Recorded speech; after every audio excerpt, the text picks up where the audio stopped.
1983, I was serving in my mission in the California Los Angeles mission, serving in San Pedro at the time, when we got a call to give a blessing to a young lady. We didn't know her. We went and found the house, and inside the house there wasn't much furniture. They were quite poor. It was pretty spooky. Really evil feeling in the house when we went in and found out she was playing with a pentagram and got possessed somehow. So we proceeded to give her a blessing, and as my companion and I laid our hands upon her head, she floated. And as he proceeded to pray, she would drop down and then bounce up and then drop down faster and faster and faster. And so then he commanded to leave, and it left. They gave us the this pentagram thing she was playing with, and we brought it home, and he tried to burn it, and it wouldn't burn. So we ripped it up and threw it in the trash. And the next morning it was sitting on our table completely intact. We called the mission president, and he came and got it, and we never saw it again. Kind of an interesting story.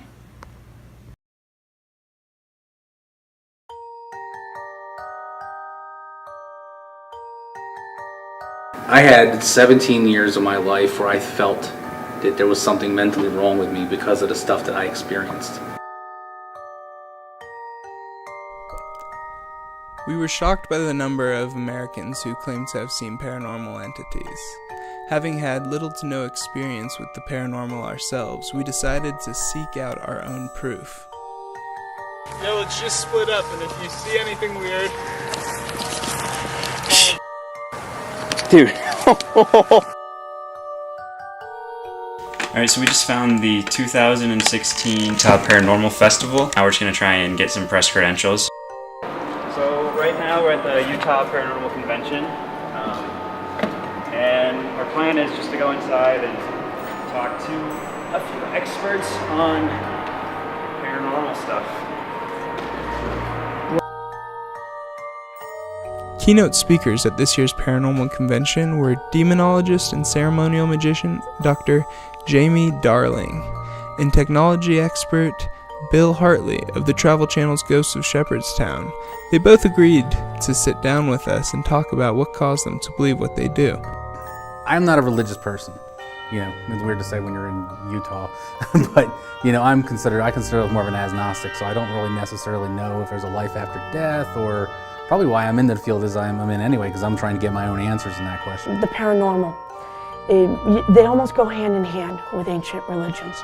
If you believe that there's an energy, an entity, if you believe there's a God, if you believe there's a Satan, if you believe there's a Loa, an Orisha, anything, a God, you have to believe that there's something else out there then.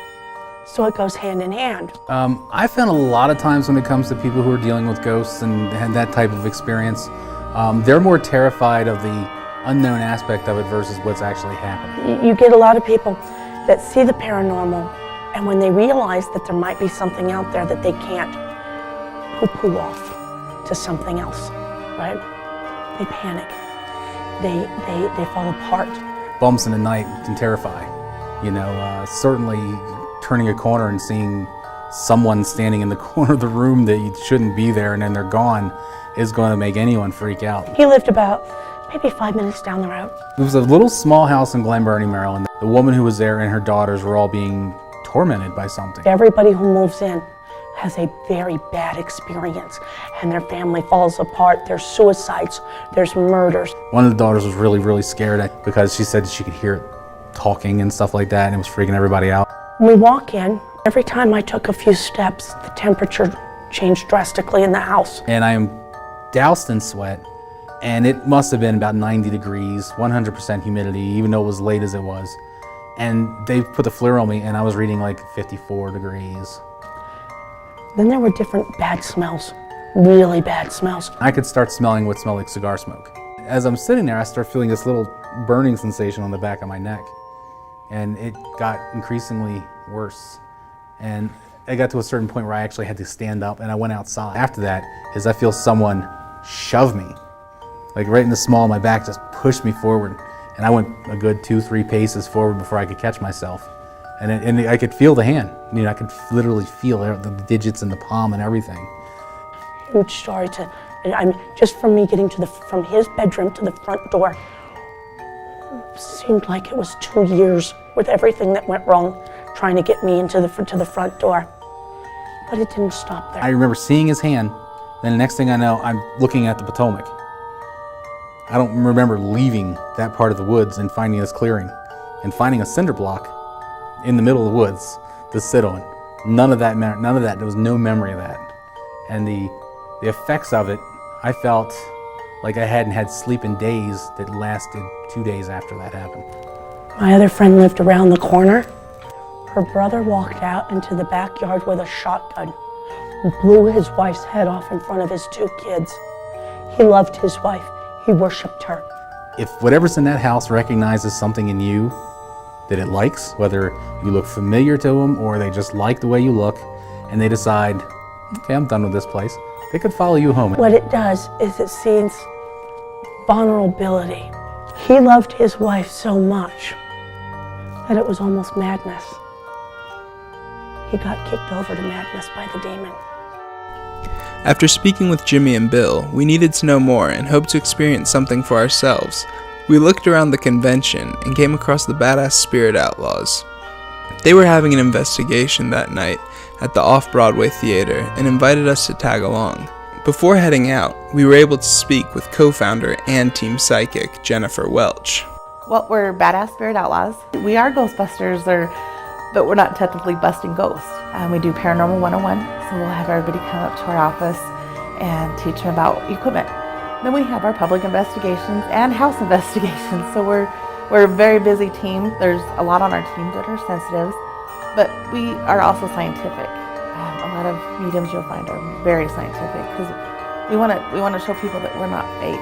And so I want people to understand that we are real. We're not nuts, that we can be validated through scientific equipment, proving to the world that there's more to this world than meets the eye. There is life after death, and we've got the proof because there's spirits everywhere. I mean, you have spirits, he has spirits, you have spirits. Everybody has spirits with them.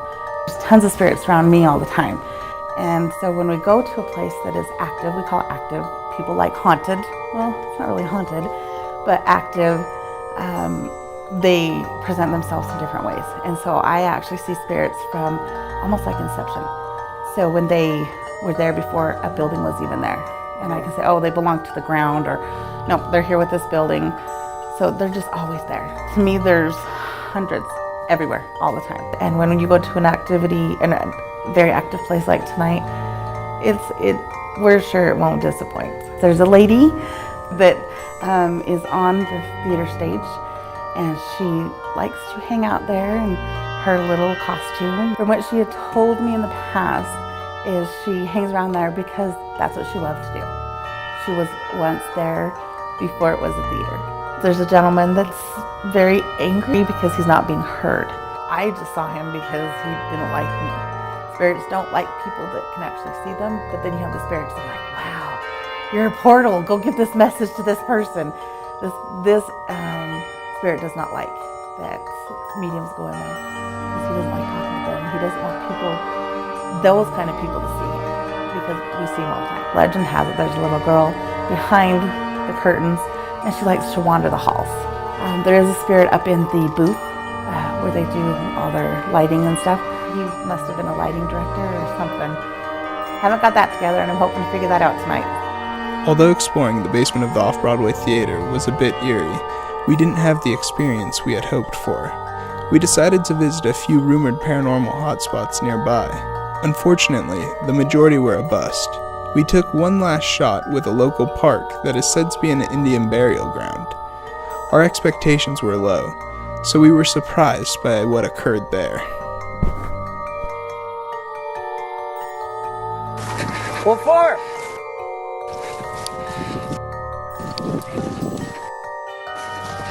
Did your camera shut off?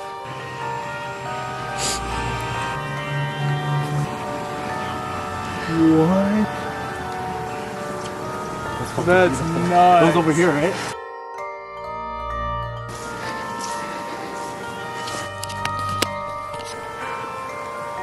Dude.